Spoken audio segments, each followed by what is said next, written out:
وما ارسلنا من رسول الا لیطاع باذن اللہ۔ اب ایک بات نوٹ کر لیجئے، منافقت جو یہاں پر زیر بحث آئے گی سورہ مبارکہ میں، وہ 3 عنوانات کے تحت ہے۔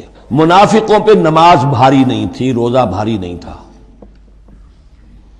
3 چیزیں بھاری تھیں۔ ایک رسول کی اطاعت، اور یہ بڑی نفسیاتی بات ہے، رسول انسان ہے، ہم جو رسول کی اطاعت کرتے ہیں تو رسول ہمارے لیے ایک انسٹیٹیوشن کی حیثیت رکھتے ہیں صلی اللہ علیہ وسلم۔ 2 ہاتھ 2 پاؤں 2 آنکھوں والا رسول ہمارے پاس موجود نہیں ہے، ان کے سامنے انسان موجود تھا، اس کے بھی 2 ہاتھ ہیں، اس کے بھی 2 پاؤں ہیں، اس کی 2 آنکھیں ہیں۔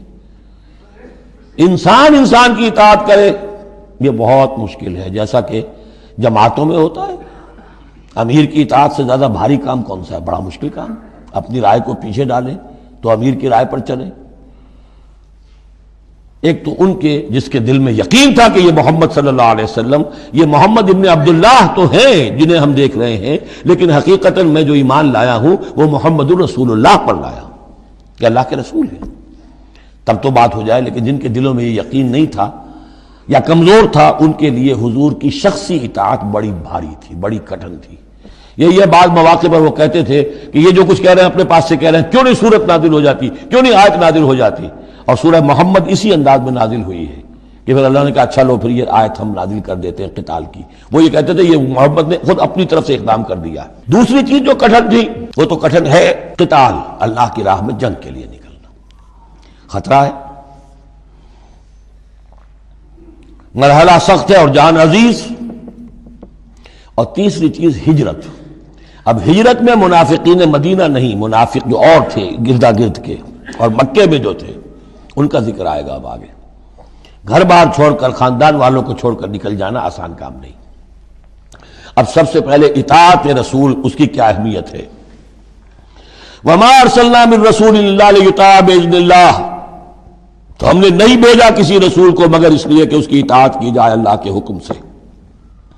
وَلَوْ أَنَّهُمْ إِذْ ظَلَمُوا أَنفُسَهُمْ، اور اگر انہوں نے جب اپنے اوپر ظلم کیا تھا، انفسہم جاؤ کا، اگر وہ آتے اے نبی آپ کے پاس، فاستغفروا اللہ، اور اللہ سے بھی استغفار کرتے، واستغفر لهم الرسول، اور رسول بھی ان کے لیے استغفار کرتے اللہ سے، وجدوا اللہ توابا رحیما، تو وہ پاتے کہ اللہ تعالیٰ تو توبہ کا قبول فرمانے والا اور رحیم ہے۔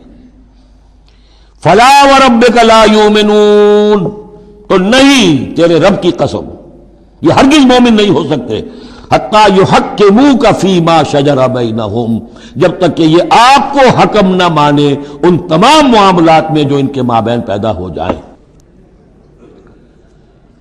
کوئی چوائس نہیں ہے، جو بھی جھگڑا ہے، جو اختلاف ہے، جو بھی مسئلہ ہے، اس میں آپ کو حکم اگر نہیں مانتے تو تیرے رب کی قسم یہ مومن نہیں ہے۔ یہ انداز دیکھیے، اس کا جلال دیکھیے۔ فلا وربک لا یؤمنون حتی یحکموک فیما شجر بینہم ثم لا یجدوا فی انفسہم حرجا مما قضیت، اور پھر یہ کہ جو فیصلہ آپ کر دیں اس پر اپنے دل میں تنگی محسوس نہ کریں۔ اگر قبول بھی کر لیا لیکن کدورت کے ساتھ کیا، دل میں تنگی کے ساتھ کیا، تب بھی مومن نہیں ہے۔ وَيُسَلِّمُوا تَسْلِيمًا، اور سر تسلیم خم کرے جیسے کہ سر تسلیم خم کرنے کا حق ہے۔ بارک اللہ لی و لکم فی القرآن العظیم۔